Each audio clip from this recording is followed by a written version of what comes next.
Hey everyone, thank you so much for tuning in. We are back with another FOMO Friday.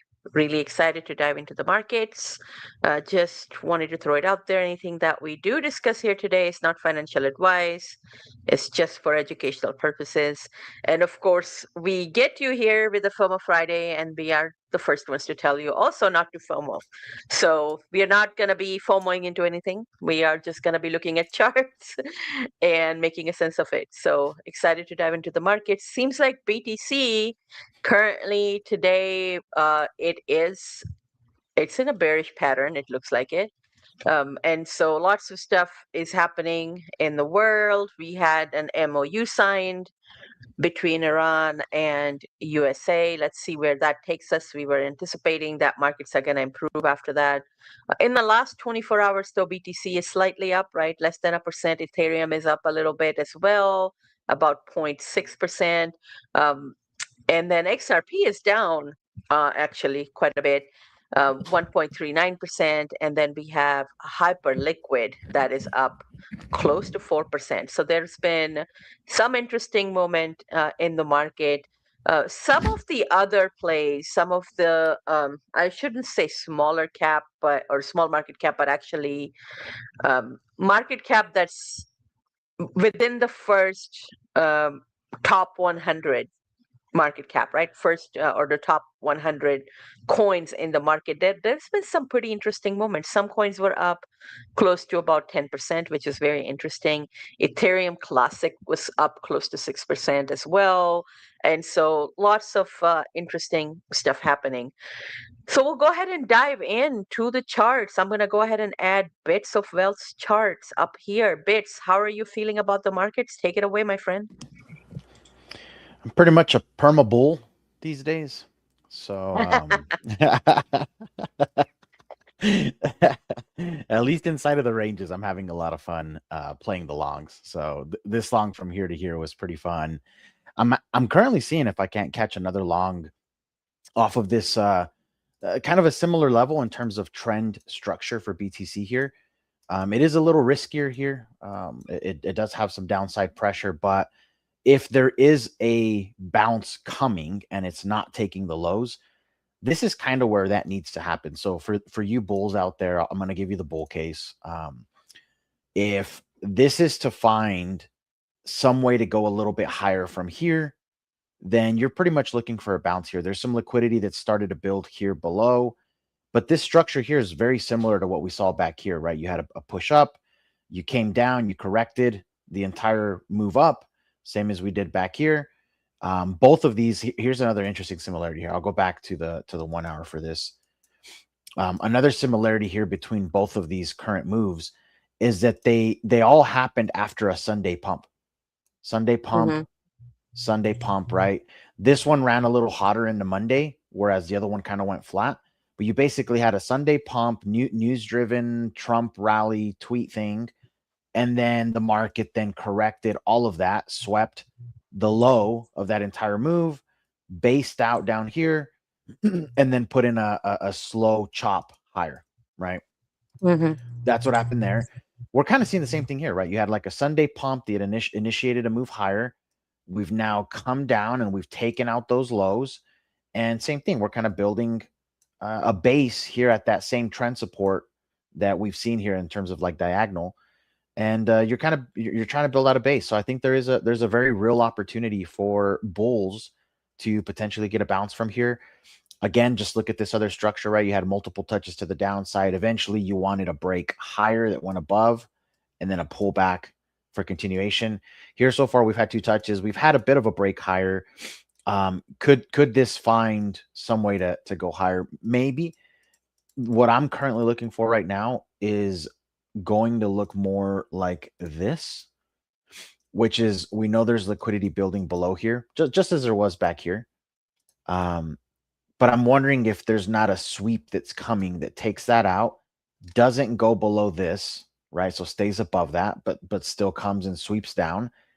And then if it can reclaim that trend support, then I'm looking for a move up here to that previous week high, maybe even up here to this like 3-day range. And then depending on what happens after that, I'm not ruling out a move into the 70s still. I really am not.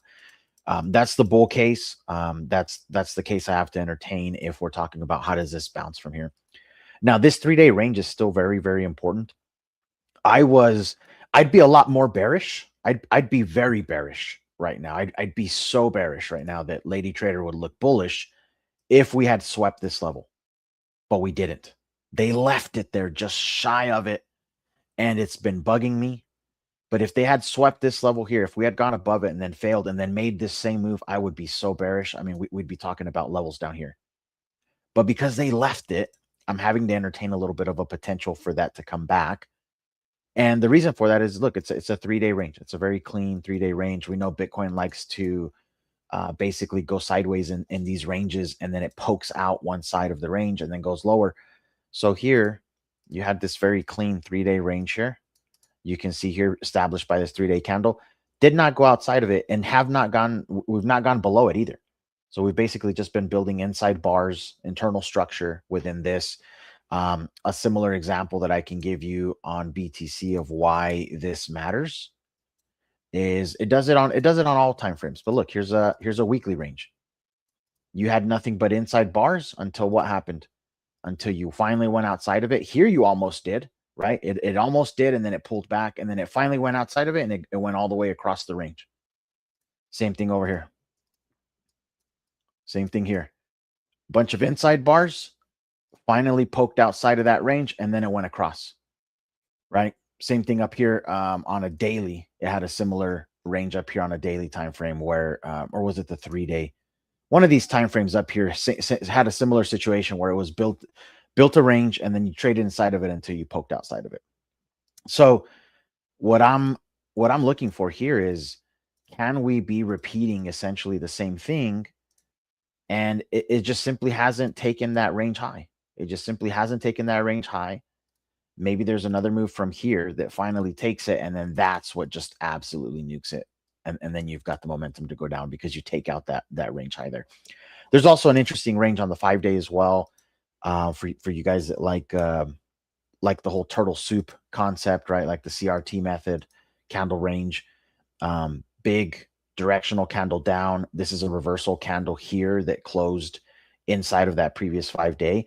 And since then you have had a bit of an expansion, a distribution to the upside. And even though this is pulling back, it's not invalidating any of this structure yet. So you could still see that if this bounces and it still has some upside. So I still think there's some potential there if you are a bull, but you need to see that bounce sooner than later. You don't want to see, in my opinion, you don't want to see these lows from last Tuesday taken out. If this gets taken out, then I have to just flip to, okay, we're going to the next range to the downside. But as long as it can find a bounce here, I'm not ruling out that it sweeps that 3-day high. And then depending on what kind of reaction we get up here, either it's going to sweep the 3-day high and try and find some way to hold this as support, like some way to kind of chop up here and maybe maintain itself above here. If it can do that, there may still be a move to last month's low. But if it doesn't, and what I still think is the primary is that you sweep this, and then that triggers the move down finally, because you go outside that 3-day range, and then you have a little bit of velocity to go to the downside. So those are the bullish scenarios. Now, if we're talking about the bearish case is this is probably just flagging here. This is going to break down, and then you're going to trigger probably a stop run here below these lows. So that should probably speed up down here. If you're lucky, like maybe if we're lucky, maybe there's a bit of a retest if you don't catch the initial dump, and you can kind of participate on a retest, but no guarantees that we're going to get that. But right now, again, like I just keep going back to the same thing that I said last week, which was the reason I'm maintaining a bullish outlook here and giving bulls an opportunity to prove themselves, because really it's on the bulls to prove themselves. But if they can prove themselves, we still don't have a daily or a weekly close above that February low. The only time frame that is closed below that is still the 1 hour and lower. There hasn't been a 1 hour, a 2 hour close, 4 hour, 6 hour, 12 hour, daily, weekly, month. Like there's been no closes below 60K still. So I'm still entertaining that. Hey, for me, that's the trigger, Lady Trader, is once I see a daily close below that 60K, then this thing's going to accelerate. Then we're looking at like, 48 to 50K probably after that closes out there. So Mm. But yeah, that's pretty much it. Same thing with like stablecoin is I'm looking at the same thing. I think stablecoin has a potential for a rejection here. And if that does reject, then that's what's going to give us that pop in BTC from this level, right? So if BTC were to pop from here and go higher, that's going to align with a stablecoin rejection from about here that then sends it lower, either just to sweep this. Maybe it's a higher low here for stables, who knows? But I think there's a possibility it can come to the bottom of the channel. And if it comes to the bottom of this channel on stablecoin dominance, that does look like a BTC move up here close to the 70s. So we'll see. There's a lot of time still. It's the weekend. Macro still looks horrible. Like for BTC, clearly still a lot of downside coming. My rough target. I don't know if you were on the spaces when we were giving them on Wolf Bitcoin, but I think overall there's a real possibility we're going to see like into the 30s. So I'm not I'm not bullish in the longer term, but in the short term, I'm really enjoying playing these bounces and then getting the setups for the really good shorts off of the highs. Hmm. Oh, I mean, this sounds pretty awesome, Bits. So weekly, as you were looking at it, was very interesting to me. I mean, it looks like a head and shoulder, we are done, boss type of scenario, right? I This, quit, all of this. I'm done. Yeah, Yeah. Yeah, high time frames it's look bad. High very time scary. frames look Yeah, pretty scary. yeah. Tony, let me share one chart with you that Tony. Oh, don't look at this one. This one's very, very scary. Hold on, let me Okay. fix that. Well, I gotta look at those. Don't look at that one. That one's very, very, very Mm, scary. mm, Um, so Tony, here, where did I have it? It was over here, I think. BTC Cosby. This one, shout out to Tony Savarino, the Tony the Bull, right? mhm. Who's been on some spaces with us. But Tony put this one on my radar, which was very, very interesting. So this is Bitcoin against essentially like the Korean stock market or the Korean like it's their version of like the Korean index in a lot of ways Okay. for South Korea. Bitcoin is about to take out a bear market low against a currency, like Oh, wow. against another market, right? So Mhm, you've seen me talk a lot about Bitcoin against equities and like mhm, saying like what happens if Bitcoin takes out a bear market low against equities, something that it has never ever done. What happens if that happens? You've heard me say what happens if Bitcoin takes out a bear market low against gold, something that has never ever happened. What happens if it mhm, does it against commodities? We're seeing it against another market right now. We're seeing it against this Korean composite index.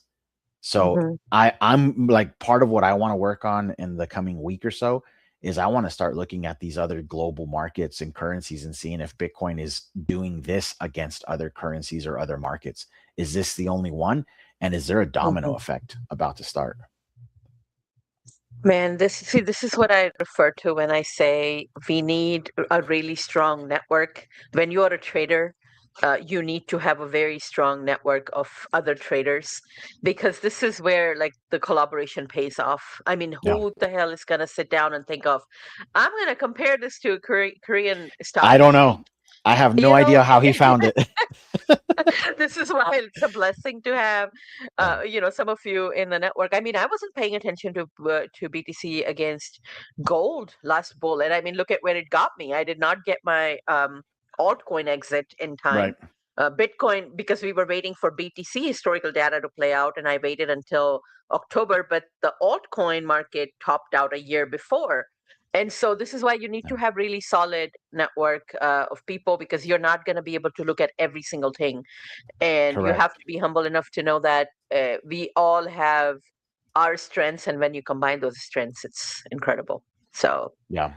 So here's I grokked a little bit of info on the Kospi so you guys can kind of but I mean you can go look this up yourself and find out what Kospi is, what it represents and stuff. But this is just a quick grokking of what it is. But interesting. Interesting that you could say, oh well, that's another currency, and you know, uh other currencies are falling against the dollar. You can say whatever you want, but the mhm, fact is, even against this chart, it has never done it. Yeah. So you're still, even against this, think what you will of Korea's economy, Korea's uh, currency, think what you will. It has never, ever taken out a Mm-hmm. prior low, right? Like it just has not happened.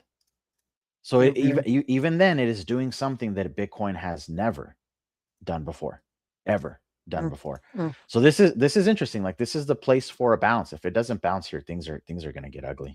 If it does not bounce here, Yeah. things are going to get ugly. Yeah, But I'm crazy chart, curious but though, the danger. No, this is interesting. I'm curious though about the dangerous chart that you were showing. Now I want to know the dangerous chart. I don't know that we're ready for that one. No, look. So this is Bitcoin on a 12-month. We've Mm-hmm. been talking, and here I'll remove the gentleman's suite so we can just see it in pure green and red. Mm-hmm. Bitcoin has never had 2 yearly red candles in a row, Mm-hmm. and currently, I mean, unless we get above, what was the open here? 87. Unless we get above 87, this is going to be another potential red yearly candle. Like what does that trigger? It's also never had this kind of a yearly close.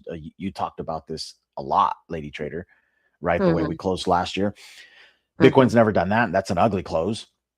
Um, I think by any like measure. Oh, here, let me fix it. Like it's pretty reasonable if you're looking at this and you're a trader. If you were looking at this, like you'd say, well, where's this going? To the bottom of this candle is very likely. Somewhere near here is like where it's likely to Mm-hmm. find support. You're talking about low 40s, potentially high 30s at least. Mm-hmm. But I mean, if we invert that at the same time, right? Like if we invert this chart, you start looking at it like this. If this thing is going to break above here, aren't we looking up here? Like as traders, aren't we looking around here structurally? Like Mm-hmm. is this not where we're looking? If this starts to get some speed above this, are we not looking for continuation to around here? So that scary chart that I had was essentially this. It was just saying like, is that not where we'd be looking for a move? Mm-hmm. And if this thing continues up, I mean, initially it's probably going to reject from here. Like I would assume the initial reaction is going to be a rejection from there. But what if it comes back and you just took out, this basically you took out all of 25, all of 24, you're over here near 23 lows. What are the chances that it then does something like this, goes Yeah. like that, flips that, and then what are we looking up here now all of a sudden like that? That's kind of scary to think about. But as Mm-hmm. traders, this is how you would look at it. If I didn't tell you what this was and you had no vested interest in it, if you were just purely neutral about this, you'd be saying like, yeah, this is the next big zone that I'm looking for a reaction. And if for however reason it comes down and it manages to put in a higher low here, you're looking for an impulsive move through this that comes back and flips it to support before going higher.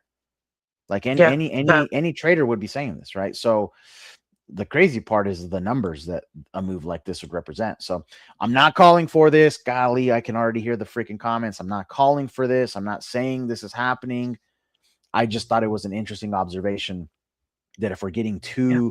two red yearly closes, this is a massive level of interest to be watching here. Basically, the Mm-hmm. low of the last bear market. And you might be saying, oh, we're never going to the low of the last bear market. Tell that to the Kospi chart. Tell it to the Mm-hmm. Bitcoin over gold chart. Tell it to Bitcoin over equities chart. Tell it to Bitcoin over commodities chart. They are all heading in that direction. So you can say Yeah. what you want. You can say what you want. You can say that you don't think, just like a lot of people said, oh, Bitcoin's never going under 100K again. It's never going under Mm-hmm. 80K. It's never going under 70. It's never going under Mm-hmm. 60 ever again. You can think what you want, but it doesn't change the fact that the data is suggesting that the possibility is there, and already some charts are doing it. So Yeah. yeah, look, I mean, hopefully that balances like my short-term bullish take with that.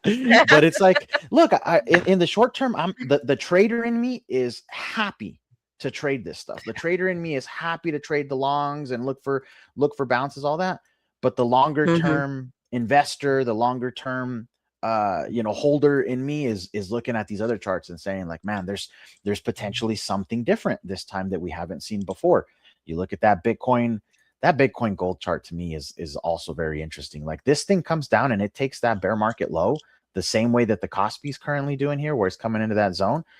What's the Mm-hmm. narrative going to be if Bitcoin loses a previous cycle low against gold? The narrative is going to be that it's a failed asset, that it's broken, that Peter Schiff was right, that it's definitely not a store of value. How could a store of value lose a prior bear market low against gold?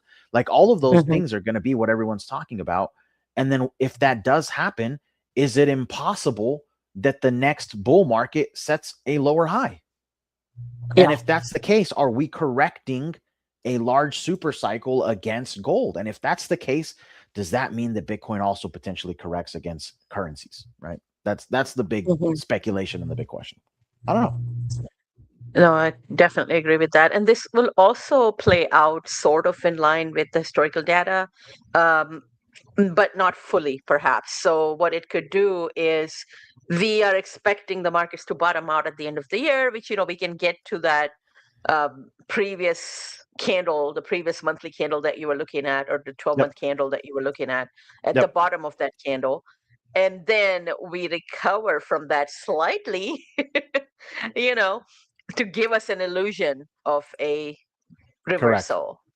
Yeah. And then after that, yeah, Yeah. this is definitely, and I've been very cautious. Like I said, this time I'm going to be cautious going into the bottom of the market right at the end of the year. I'm not going fully in. I'll be taking profits as well. Yeah. I'm not going to have losing trades basically here, like losing Yeah. holding trade, which, usually it's not even the case. It's like you find the bottom, like we did in November of 2022. We held it Yeah. through the end of 2025. And it's like we held the whole thing through after we called the bottom. This time, it may be that I, get in at the end of the year, and maybe next year I'd be happy with whatever I made. And I'm like, you know what, do whatever Kill you some need to do, profits. BTC. Yeah. Yeah, Yeah. I'm out. Yeah. I'm out. And also, like, when you talk about capital rotation, especially when you shared that Yep. Korean stock exchange chart bits, Mm-hmm. that was mind blowing because it tells me that the capital rotation is happening from BTC into some of these other assets, right? That's Yeah. what at least the charts are telling you that, Yep. because the Yep. other party is starting to look more strong, or stronger, I should say. And Yep. so, yeah, very, very, very interesting stuff happening for sure. Yeah, it's crazy. And look, none of us know. This is like the biggest thing is Mhm. none of us really know whether if you're a bull and you think this is going to 500K to a million next cycle. You don't really know that. Just like we don't know that it's going to break down and go lower. No one really knows anything. We're all speculators in the market. But Mhm. I want to look at data as much as possible to formulate my ideas, and Mhm. and and look less at my emotions and my thoughts, because those our thoughts and our emotions will betray us, because those Yes. will always side on the side of pleasure and comfort, and Yes. rarely do your emotions and your thoughts want to expose you to discomfort, even if the truth is in the discomfort. So you have to be careful. You have to be careful, right? There's a reason people say your emotions will betray you. You just have to be Yeah. careful. Yeah, no, absolutely agree with you. And that yearly chart, I mean, at least when you look at it, it's telling you it's exhausted. Yeah. It's fully exhausted. It's also somebody that I know that I have a lot of respect for. One time, and he's a great mentor as well. Told me something about comparing BTC to silver in, like, I think it was like 1940s or something like that, or 1960s Mm, or 1930s. I'm gonna have to go back and look at what year it was. But there was like this big move on silver, and then all of a sudden, silver had a yeah. year bear market. And it was after a certain hedge fund manager, similar to what we're seeing with Michael Saylor, got Mm, really heavy into that asset. So it was like that person was going to make it. They are bullish on this, and, blah, blah, blah. And markets did not stop until the markets liquidated them. And right. so, yeah, it's very similar, Th- I this is guess. where this is where like all the sayings of like, oh, we live in the matrix, or this is a simulation, or we're living in a movie or a video game, or the fact is that history tends to repeat itself.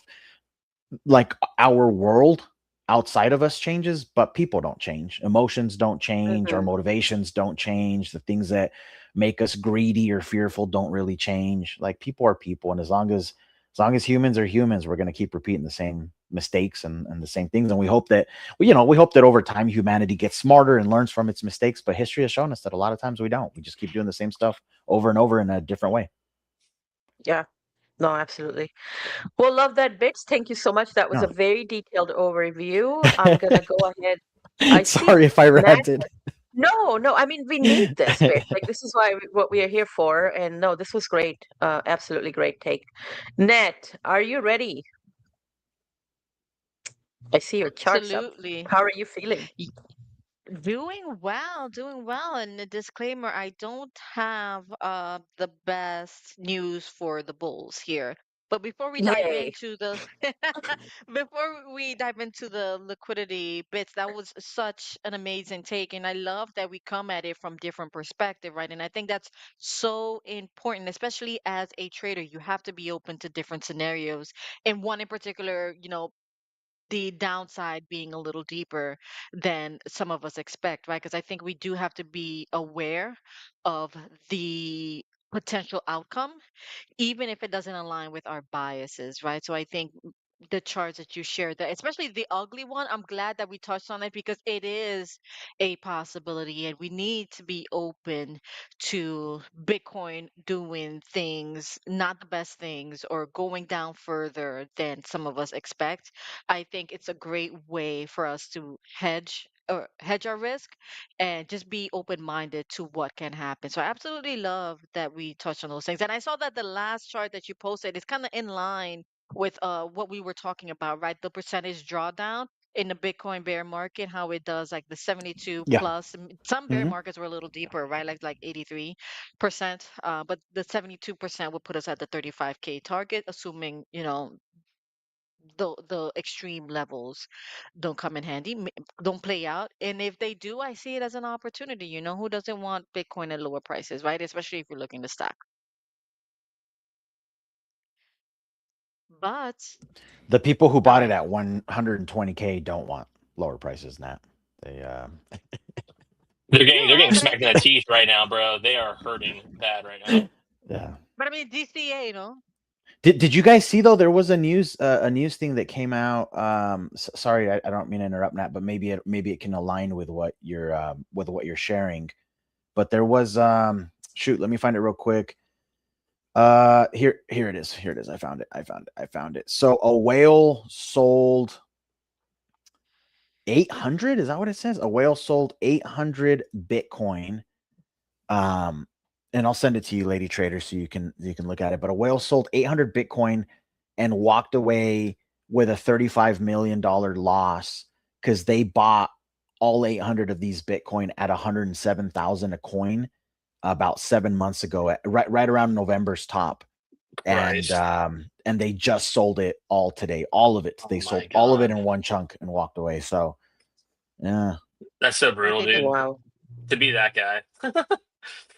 Yeah, uh, I'm sending it to you right now, Lady Trader. I don't know if it was in I the I growth group have or a not. tweet from it too, I think. Hang on, let me see if I can find it. My buddy sent me a link to that. Very interesting. Yeah, maybe in the comment section so people can see it as well. Uh, but yeah, that's absolutely brutal. Anyways, I Nat, think he's sorry, didn't mean to hijack it. all Bullish. good. I think he's looking at the charts. I think he's a line squiggler and he sees what's happening. Um so as I mentioned, I don't have good news for the Bulls. There is a lot of liquidity. What's very interesting is typically we've been looking at these liquidity pockets shift throughout the weekend, sometimes Saturday into Sunday. We saw it last weekend when we saw that big pocket at 65K, and the price gravitated towards it and kind of went higher. But now we're a little early. We have over 100 million sitting at 62K, but what's very interesting is that right below it, we have 65 million, and then right below that, we have 74 million. So there's definitely a move to the downside incoming. right? And I think whenever we see these, and I've mentioned this before, whenever we see these big pockets of liquidity like we're seeing now, price doesn't bounce once it gets to that level, right? It doesn't bounce to all-time high once it gets to that level. What happens and what has been happening, maybe this time is different, okay? But what has been happening is when BTC gravitates to those big pockets of liquidity, we usually just tend to see an aggressive move to the downside, right? So I think BTC is at a very interesting spot here, which aligns with, a lot of our expectations, right? But for us to have over 100 million here on a Friday, is kind of very interesting. We're a little bit early in terms of when the pockets would align. We usually see that on the weekend, on Saturday leading into Sunday. But I think here's my take on it. I wouldn't rule out a move to the upside, right? I wouldn't rule out a move to like 63.6 there is some slight build up, but these are built, it's still very weak, right? 64K, but it's only for 13 million there. A possible scenario is that we do go to because it's an area in the chart as well, the 63.6, 63.25, and then we go ahead and sweep the liquidity down below, which is going to be very interesting because you guys know we do have that weekly candle that's closing on Sunday. And then we are a few days away, like 10 days away from the month, 11 days away from the monthly candle closing. So it's going to be very interesting to see how BTC plays out there. But this is telling me, as we have seen before, whenever we have this kind or this much of a buildup, it tends to serve as a magnet. But as we have seen before, the price tends to dance above these areas for a little bit before, heading straight towards it. So what I'm gonna do now, Lady Trade, I'm just gonna switch over to my charts because my weekly, I see the same thing you see on the weekly. So here, let me pull it up. Hmm. Let me pull up the BTC weekly chart because it doesn't look the best, at least to me. It's Have bright, you? okay, guys? It's bright. Oh, hold on here. Hold on. I'm covering my face. I'm looking like through my fingers to start here. Yeah, all right, vampires. Put your Go, go, sunglasses go. on. Let me know. Okay, let's go. Ah, oh my god. It Oh my god. burns. Let me get my sunglasses on. Hang on. Oh, the whole All right. room is The illuminated. I whole don't even room is need. I don't. bright. I don't need lights anymore. I this chart does not look the best to me, guys. It looks like it's about to roll over, and I 100% agree with Lady Trader. This is telling me, okay, guys, that's it, pack up and go. But it is at a very interesting area here. Let's say, for example, we do just sweep the bottom right here, 59K, and then revisit the 70s. I could see that happen. That's a big support level. That's a big resistance level, sorry, on the weekly chart. I wouldn't rule that out, but it does not look the best. Obviously, the weekly closing is coming up, so depending on where we close, I could see a next leg down. And I was talking to Crank about this. BTC gives us these aggressive 10K candle to the downside, and we haven't really seen that yet on BTC. Yes, I think one's coming. I think one's please. coming. Yes, absolutely. I like how Nat said this. What was this yesterday or like the day It before, Nat? was Where you? yesterday. Yeah, Nat said something like just was like a total um like wow moment. Like I hadn't thought of it. She's like, we're two 10K candles away from like the 30. What? It's like, oh my god. Yeah. I mean, it's not wrong, right? We're literally right there. We've seen we saw how quickly BTC Um, went from 83K to the 60s, right? This was like what, two in a matter of 2 weeks. yeah. So I wouldn't rule Yeah, it out wouldn't take BTC. much. We're in the low 40s, high 30s, like quick on yeah. Exactly.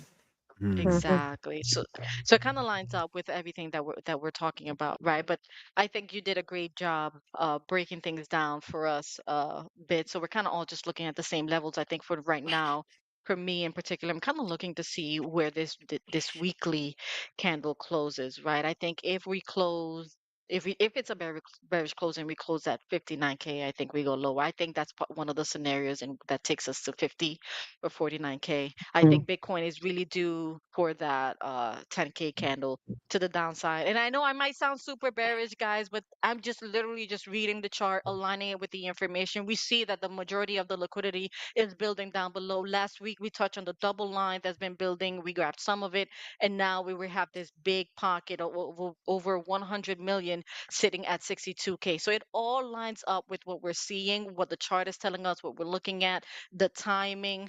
But for me, one thing that I mentioned in the group chat earlier today, and Bits touched on it, is that yearly candle. Like, we cannot, depending, regardless of how we feel and how bullish we want to take it or whatever it is, we can't turn a blind eye to the weekly chart. We cannot turn a blind eye to the back-to-back red candles. I think this is something that we need to keep in the back of our heads, even though we want to look at the bullish scenario. We want BTC to go on a crazy rip and an all-time high, but the truth remains that the BTC has two big red candles. It has never had that before. So unless this is invalidated, just like Bit said, best case scenario, we revisit the bottom of that wick, right? So I think it's all at a very interesting moment here for Bitcoin, and I think we're gonna hit those 30s. I think we're gonna hit 35K. I think maybe even lower, slightly lower. I think BTC is gonna give us that a 72% drop, maybe even 77% drop, right? Um, as of as it stands right now, I see no evidence to believe that the 4-year cycle is no longer a thing. I see no evidence to believe that this is the shortest bear market in the world. I see no evidence of so any of that just yet. Granted, things can change, and I think as even as traders, we stay fluid, we stay liquid, we go with what the chart is telling us. But as of right now, even if the short term chart is telling us, hey, there's possibility that we see a slight pop, overall the thesis remains that there's more downside to come. That's my take on BTC. Do you mind if I just pull up a quick chart on the equity side? No, please go right ahead. I was actually just going to ask you what you're looking at in the equity side. Yeah, so I made this post about Upstart. What's very interesting about Upstart, let me just bring up the weekly candle, the weekly chart. This was a chart that was very popular, extremely popular in the like the 2020s during the pandemic. It had this crazy run up to 400. This was like the hype. The world was shut down, interest rates were low. It was favorable for lending, but then the world opened up, pandemic was over, and the rates started to increase, so not a favorable environment for lending, and we just started nuking all the way down. It's down bad from 400, right? But what's very interesting is that this company recently, they've made a pivot to become a bank. They submitted a request for charter approval.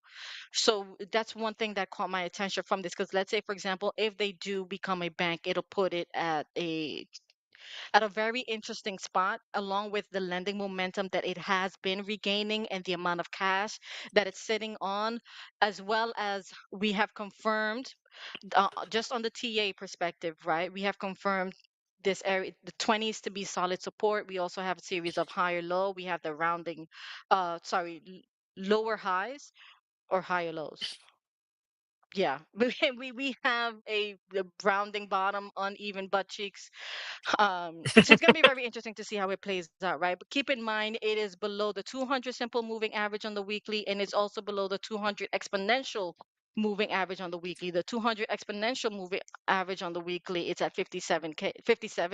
So if we're able to make a move up to 57, even from here, I think if you layer that on with some options, I think you're in for a nice move to the upside. Obviously, there's big resistance, pardon me, at the 80s.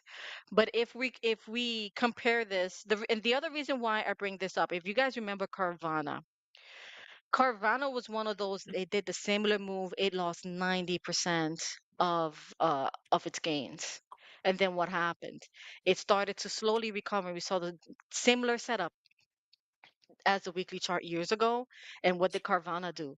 Carvana went on this crazy run from like $4 to like $300. Not saying that the same thing is going to happen to this, to Upstart, right? Granted, every company is different, every business is different, every asset is different. But there's definitely something here with the update that they've made in the business, the pivots that they've done, trying to become a bank, see if they get that approval with the amount of cash that they're sitting on. So now the one of the difference between equity side and crypto is that with equities we do have earnings, right? So they've missed two earnings in a row. However, they do have earnings coming up in August. If they beat and raise, that would line up with the move that we're seeing towards 57. uh, that's one thing that helped turn Carvana around as well, right? They had previous misses that did not do the stock any well. But once they start to turn around in earnings and they start to beat and raise consecutively, it did help move the stock to the upside, right? So there's definitely an opportunity here, being that it's below the key moving average, 200 moving averages. And even on a mean reversal play, there's still some gains to be made here, right? And obviously, you guys can dig into the numbers, dig into the charts. Everyone's responsible for their own buttons, but this is one that I'm in. This is one I believe a few of us are in because of what we're seeing and the opportunity and the potential, right? This would all be invalidated, if, in my opinion, if we start to see breaks below 20, because I think at that point we're just going to sweep the lows to like 12 and maybe even go lower. But it's definitely at a very interesting spot here, and one that I'm keeping my eye on for sure, being that it's an AI lending platform that is trying to position themselves as a bank. It's one for the watch list. Besides that, Lady Trader, as always, thank you so much for having me. I appreciate my time. Thank you so much, Nat. Great takes there. I always appreciate your takes, especially on the equities market, especially because we are all currently mostly interested in what's happening into the crypto world. And so I always appreciate your takes there and any alpha that you share. I'm going to actually go ahead and bring up something interesting since we were talking about, no, wait, let's see here. There we go. Okay, so the silver chart. Bates mentioned the yearly chart we've covered quite a bit as well in the past. If you want to go back and look at some of our old videos, I think it's going to be there's going to be a lot of clips coming out as well over the next few years. I can see that. And it's important to look at the chart from that yearly perspective. I want to bring up silver because I did mention it when Bix was talking about BTC. So look at what happened with silver, right? Silver had a very long consolidation in this area right here. And then after that, it came out of that consolidation and it had this really big run, right? And I'm seeing, so look at what happened here, right? Consolidation and then this big move. So we had the first move, correction, second move, correction, third big parabolic move. And this is where I say go and Google Hunt Brothers, because that's what it's looking very similar to this particular setup to me. We have a really awesome multi-year parabolic move, right? Multi-cycle. And then boom, there was a huge, 92% crash, this big correction after having a move like this. And with BTC, we are seeing something very similar, right? We had this really crazy consolidation here for a little bit. And then surprise consolidated here for a very long time, right? Until here. And then it had a big move. So first, second, third, absolutely parabolic. And now we are seeing this reversal. So where does it put us, especially on a yearly chart like this? I mean, if you're learning the basics of chart reading, you know this is a major reversal. So, and then with Michael Saylor being the way he is right now, um, how heavily he's invested in BTC, similar to what happened with silver in the past. And history repeats itself, right? And there are also lessons that you should be taking from history. And so just very, very interested comparison. And this was brought to my attention by someone who is a multi-billionaire.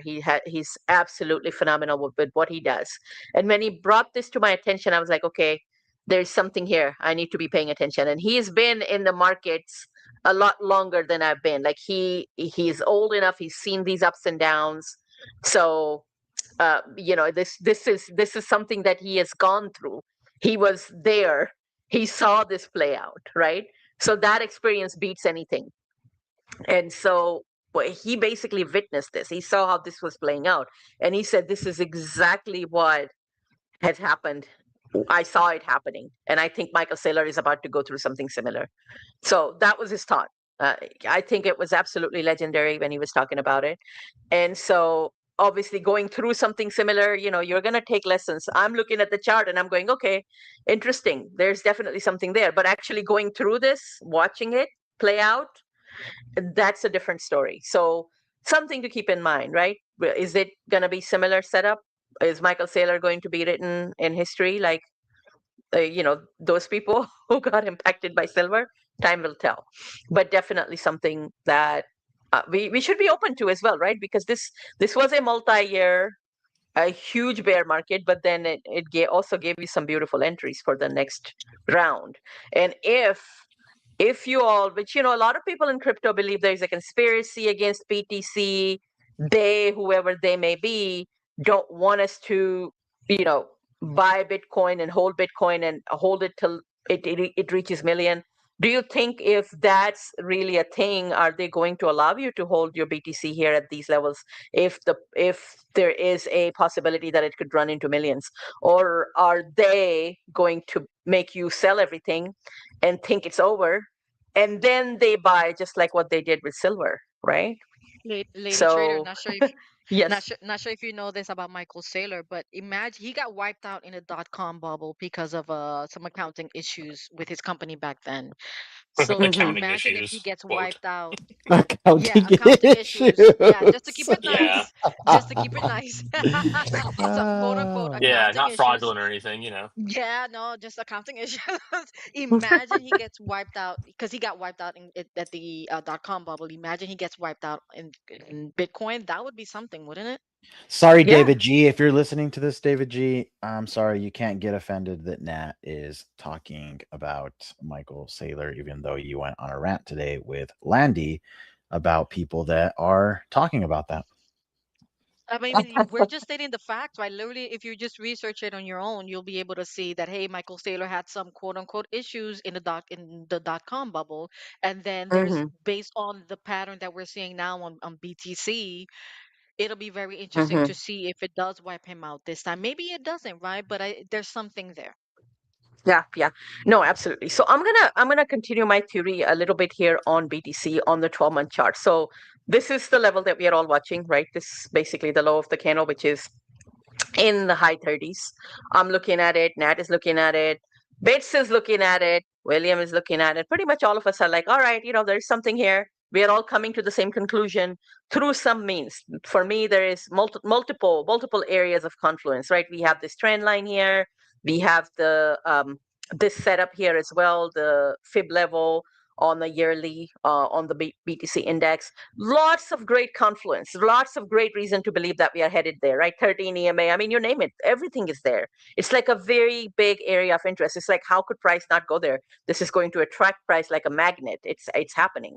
And so once we get there, what's the next thing, right? Let's say what Bits was talking about on the yearly chart, right? We were basically drawing some lines, and well, basically, is what I'm thinking is if we go into that multi-year bear market, right?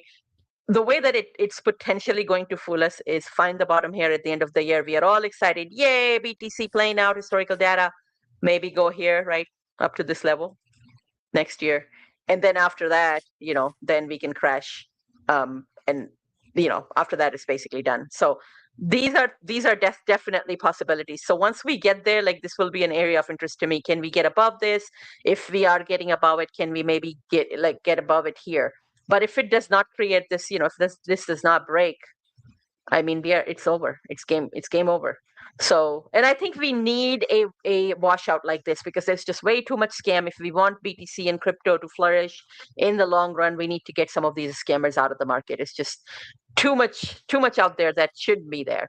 And so we'll see. But this is a possibility that I am going to be keeping an eye on, that we bottom out.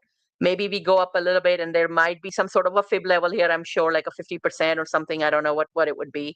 And then after that, have a rejection off of that level and then you're done. So that's definitely a possibility, because how are we going to recover it after a pattern like this? How are we going to make a new all-time high? It's going to take a few years at least to do that. Like, how it's going to consolidate. It's not just going to be like a big parabolic run, especially after 3 moves. 1, 2, 3. Whenever you see 3 moves like this, it's usually it's game over. It's a major reversal after that, right? 3 pushes and then it's done. So, and the best thing that it could do for our sake is, let's say it goes up here, or maybe like creates a double top, and then we get into a multi-year, decade-long bear cycle. That would be the best case scenario for us. So all these theories, again, I am long-term, I'm bullish on BTC. It's just that how am I going to get the hell out of this pattern here? This is my concern, is how am I going to get out of this? Is it possible? Is it possible for me to get out of this? Because once we're out of this area, then it's game over. It's like up, up, up, up, right? But getting out of this is going to be interesting. It's going to be difficult. It's not going to be easy. So once we are out of this, then we are out of danger. But until then, there's going to be a lot of challenges. So really, that's what I have as far as BTC goes. I am watching for a weekly close as well. There is definitely some good levels right up to 70. Bits has been pretty vocal about it as well. So we'll see if Bits gets that 70K move, right? And then maybe have a rejection off of this one. I don't think it's going to go as high as this. I mean, it can. There's a major level here, but I don't know. I don't know if it would, especially with all of the liquidity levels that Nat was Send just showing me. it. I think we might. I Send think we it. might hit 70K again. There's a chance. Send it. Bump Send up. it. It's boys versus girls today, ladies and gentlemen. Yeah. We, Well, Yeah. no, Boys boys are bullish, girls are bearish. no way, no way. I think Because we hit even like with the 71 liquidity- and then we get smacked, bro. We get smacked right there. Send it. Send it. I just need 70.5. I just need 70.5. Anything above that is bonus. I'm good with that. Yeah, Just give yeah. me 70.5. Oh, and I can see 70K. Like, I can see why. And I think Nat can as well. Like, I'm seeing this 200 Yes. EMA. What I don't see is this 82. I don't see that. Yes, same. No, not Oh, yet. that. Yeah, not yet. No. But I don't see definitely that. not boys for the girls when we're all on the same page, bits. Yeah, it looks like we're all on the same page. We could potentially see 70. The chances of that happening, I mean, are still kind of on the slim side, but I would give it still like, 50-50 then, like going up there to 82, that's like a 90% no, or 95% no. But this 70 is more like 50. That I could see it. I could see a bull case. I'm keeping my eyes open. Doesn't mean I'm getting out of my short position. Nah, those are gonna be, holding it through and through until we hit those levels at the bottom. Yeah, I definitely and then wouldn't get out of your short position if I was you. Like it's No, looking no. like Yeah, on the weekly agreed. chart, it's looking like it's probably going to get smacked down again to like the 50s. Yep. But there is that chance we get that scam wick up to 70, 71 still. Boys Yeah, are Which just makes the very. downside even closer. The boys are just very well represented by that scene in really that scene in Dumb and Dumber. No, you'll like this, Nat. The scene in Dumb and Dumber where he's like, "So you're saying there's a chance when someone tells you?" So you're You guys saying remember there's that? a chance? Yeah. There's a chance. I mean, if it did not take this liquidity here at the bottom, I would say no bits. You're not going to 70K. We're done. But since we did take this liquidity, as well, might as well give 70 and then go whatever it needs to go. But again, weekly close, guys. Next 2 weeks we'll know. Where we are headed. And then it's summertime as well, right? So remember what happened in June last bear market. We had a big crash somewhat similar to this. And then market was consolidating for so many months and then it crashed. Had the final capitulation, you can call it. That's what happened during the last bear market. I'm talking about 2022. Go look at the charts. And so it could do something like this, but we'll see. So that's really all I have from my end for BTC. But compare BTC with silver, what happened in Silver. 1980s Yeah. with silver. Yep. And maybe Strategy with its last cycle boom thing. Yes. You know, like there's Yeah. some data to look at. There's some data to look at. Yes. Hey, You Stretch know, is it's great, just man. Stretch is doing great, Bits. What are you talking about? It's a fantastic product. it's stretching to the downside. It definitely It's is stretching to the downside. Exactly. it's stretching your Exactly. conviction right now. It's stretching your conviction a little bit. You know. Oh my Yes, God, yes. another And dark chart. Let me get my flashlight. Hold on. Yeah, uh-oh. I honestly the dark chart is so nice. Like I've been using the light charts and like I've been slowly graying them out, like dumbing them down because I was like, you know what, my There you eyes go. burn every There you morning, go. and like now My it's eyes like, are hurting just by watching this. I need a flashlight just to like no, see you what the don't. numbers are. Look, it's beautiful. What are you talking about? Yeah, no, so this is my chart here. I wanted to draw a comparison, a really interesting comparison to kind of show people what Bitcoin should have done in order to get out of this funk, but it did not. It just followed through to the downside. So what you're looking at is Robinhood and Bitcoin here. I love Robinhood because one, obviously it's a company that makes really good money and I love their app, but two, they move very similar to crypto. Like obviously they're very aligned with crypto. They're very aligned with like BTC, Ethereum, etc. They drew a lot of revenue from their crypto deposits and crypto trading. And so, of course, it's going to have some correlation there. And as you can see, like this is the weekly chart on Robinhood on the left, weekly chart on Bitcoin on the right. They have Yes, these they very were correlated, but they yes, decorrelated, right? Yep. Dude, exactly. See, like these are so. such great comparison to make, dude. Yeah, You're and doing like so good. you have this massive move up, like we had that with Bitcoin right there with Robinhood as well, massive move up, and then Bitcoin starts drawing down. We have Robinhood start drawing down here, massive, massive drawdown right here. We flip bearish, EMAs flip bearish, that's that red cloud you see right there. And then what I want to really pay attention to though, and kind of point to the audience though, is this area here, this area on Bitcoin, and then this area on Robinhood right here. So these two little areas where they consolidated.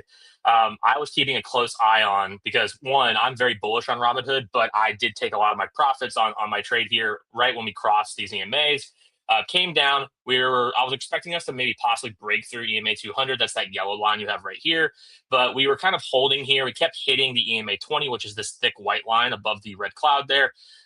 And right here, though, so this area right here is where I was really closely paying attention to with Bitcoin and with Robinhood. So you have this kind of move up, like obviously with Bitcoin, you're tapping into the 200 EMA. And then we have this massive move up. We pass EMA 20 right here. And then everyone's screaming, oh my God, look, we're bullish. Look, we broke out of EMA 20. We retest. Everything's looking great. And then you just get smacked down again. You have this massive red candle come down, get us right below EMA 20 down here.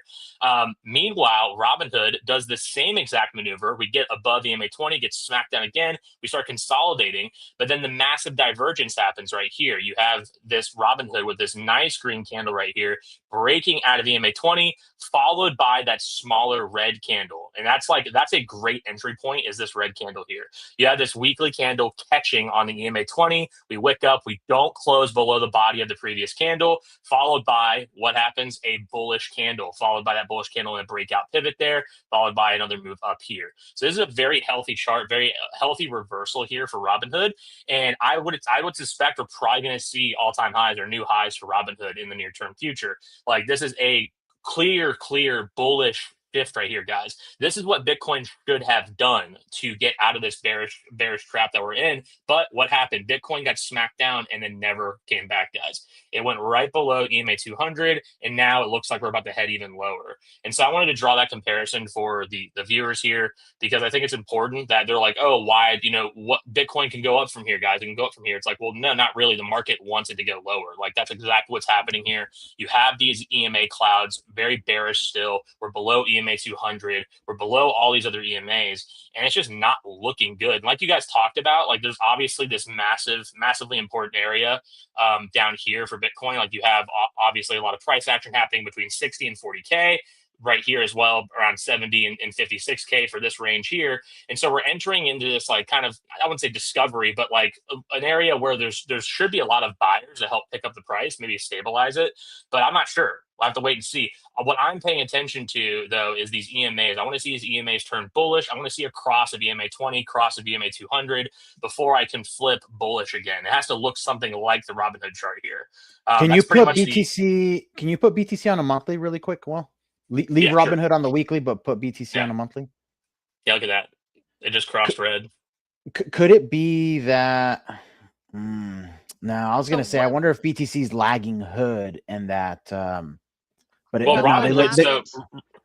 Yeah. So what Robinhood would have happened? followed suits. Sorry for cutting you off there, Nat. I was just going to finish up saying Robinhood announced that they had the Trump accounts being Yes. basically Mm, basically pushing Trump accounts. They're the ones behind the platform. They're the ones like building it out.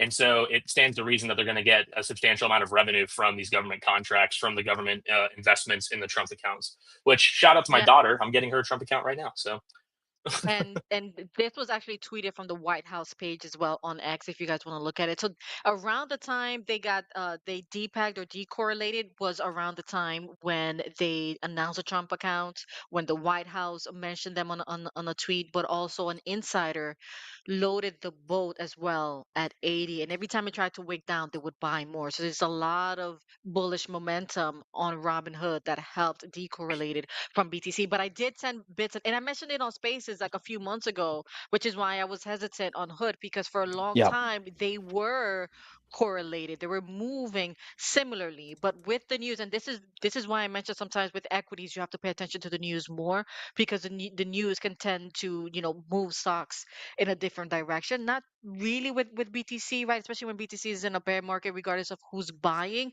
the price just goes to where it needs to go. But on the equity side, things work a little bit different because we saw the decorrelation or the decoupling between both, but they were moving like in tangent for quite some time. This is actually a great comparison, William.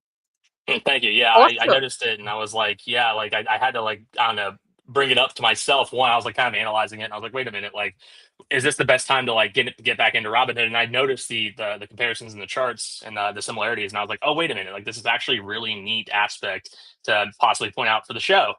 So thank you. But yeah, Robinhood right at the moment, I probably wouldn't, if you're not long Robinhood already, I would personally wait. I usually try to wait for a retest of EMA 20.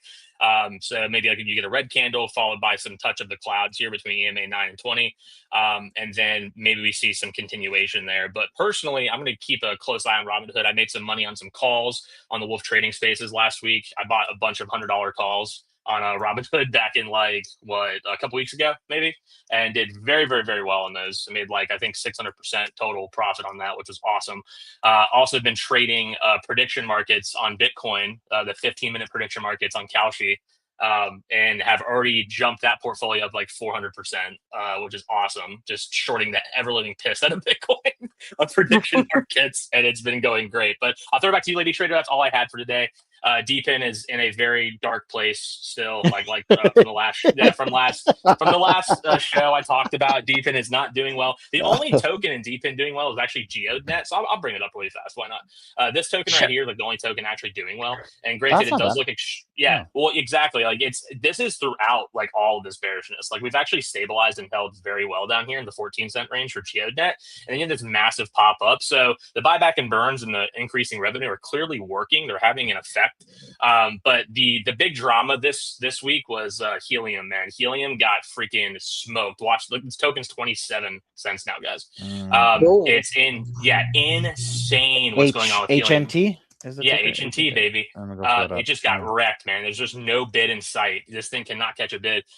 What happened was three things. So on the last show, I believe I mentioned that Helium Mobile was sold to Andrew Yang, which was, kind of a whatever piece of news because Helium Mobile's revenue had nothing really to do, the service and the revenue had nothing really to do with the network and the token, except for the fact that the network the phone service utilizes the network. So there was that kind of correlation or that correspondence there. But they sold that. Clearly, there's issues there with maybe some revenue generation, and running an MVNO is very, very expensive. But when it comes to H&T, the token itself, the last two big pieces of news that hit were, one, the stated revenue on the network was actually false. So on their website, it said that there was about $50,000 a day coming into the network, and people took that as, AT&T and T-Mobile are spending about $55,000 per day and putting that into the network, which that's actually not true. It's only about $10,000. So the revenue is like 4x, or sorry, yeah, a 400% less, or whatever. It's $40,000 less than what was stated, which is fraudulent, near fraudulent behavior, because you can't mislead investors like that. It's false advertising essentially. But so that's a huge red flag. But then two, they're passing a HIP soon, a new helium improvement proposal that is going to mint like 170 or 140 million new tokens onto the network, Ooh. which is 70% of their supply. And Oh, so they wow. claim they claim they need capital and like runway, more capital and runway to keep pushing the network. But if they do this and this proposal passes, they will severely dilute everyone holding this token. Like you're gonna dilute this thing to freaking zero if that happens. Alongside of course, the falsely stated revenue numbers, which was a massive red flag. So helium is in the gutter right now. It fucked me up emotionally. Sorry for my language there. This really messed me up. I was like so bullish on these guys, and I still have my hot spots, but I'm just like, man, DPIN is in a weird place right now because of this news. Clearly, investors are not liking it. The token has crashed a ton. But that's pretty much the DPIN update there. I don't want to make this a depressing show. So I'll throw it back to you, Lady Treasure. Huh. That's funny. I don't want to make it a depressing show after we've all given some crazy depressive takes. Bearish takes, yes. Shorting stuff's amazing, right? You can make so much money. So Yeah. Lower Oh, price than equal opportunity for BTC. exactly. Exactly. And then what do we say? Do not FOMO. That's the whole point of the show. So, yeah, some pretty awesome bearish takes. William, for Hood, though, also, remember we recently did away with the pattern day trading restrictions, which mostly Mhm. impacts Robinhood because the moon boys of equities market are on Robinhood. That's what they use. yeah, exactly. I So, mean, Robinhood is like the place to go to for new investors, new retail investors, mhm, new traders, as well as just like people looking to have like a really easy to use app, all in one app mhm, where I can buy crypto, buy equities, buy options. I use it every day. It's my main portfolio and like investment vehicle. I use it mhm, for my growth portfolio, my swing trade portfolio, my retirement accounts. It's super, super easy. And I mean, they make a ton of money. You have exposure across different verticals, crypto, again, equities, options, futures, etc. It's all on there.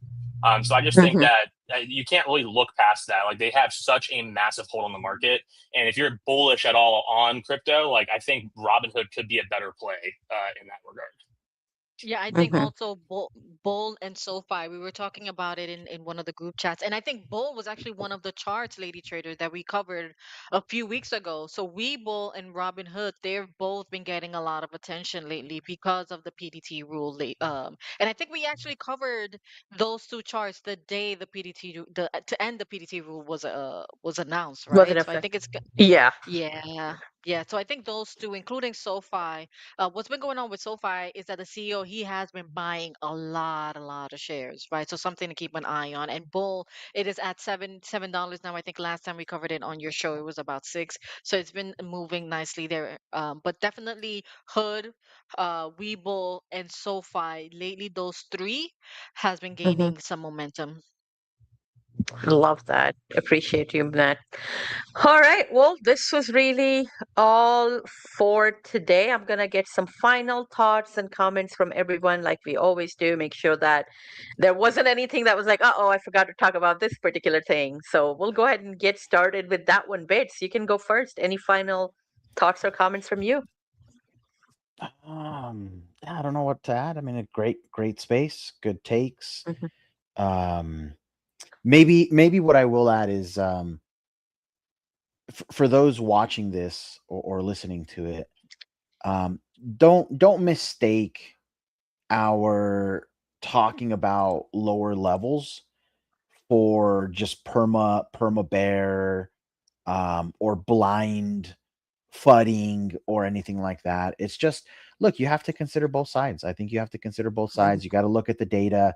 And the truth is, if you're prepared for the worst possible outcome, you're going to do great if it doesn't happen. You're prepared for the worst thing that could possibly happen. You're going to be in a really great spot if it doesn't, if it happens, or if it doesn't happen. Like, you're pretty much set. So I don't think there's anything wrong with it. I'd say learn to be a little bit more open to seeing both sides of the trade, both the upside and the downside, and then just realize that at the end of the day, we're all going to pivot with the data. If data starts to show that there's a higher likelihood that we're not going lower, then I think you'll start to notice that this entire group will slowly start to pivot and we'll shift with the data. If you know, Mm-hmm. if we don't shift with the data, call us out on it. Call us out on it that we ignored the data and that we stayed blinded to it and that we just wanted, we had this narrative and this bias. Call us out on it. But I doubt you will get that opportunity. I doubt you'll get that opportunity. I think most of us here are pretty based and pretty driven by the data on the charts and the information. Absolutely love that, Bits. Yes, absolutely hold us accountable. Um, and we are just telling you what we see on the charts. That's basically what it is. What we're seeing, what data we're seeing, and we're sharing that. And yeah, it's and our performance, our past performance indicates, our takes indicate that we know what we are talking about as well. But yeah, absolutely, love that. Thank you, Bits. Appreciate that. Um, Nat, any final thoughts or comments from you?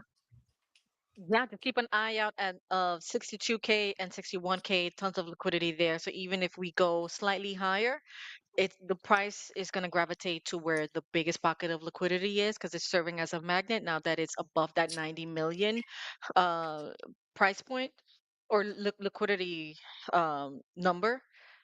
Mm-hmm. Definitely keep an eye on there, right? Because we've seen it how it happens time and time again, where the price gravitates to where the biggest liquidity pocket is, and right now it's at that 62K. So 62K, see you soon. Yep, absolutely. Let's do this. William, any final thoughts or comments from you?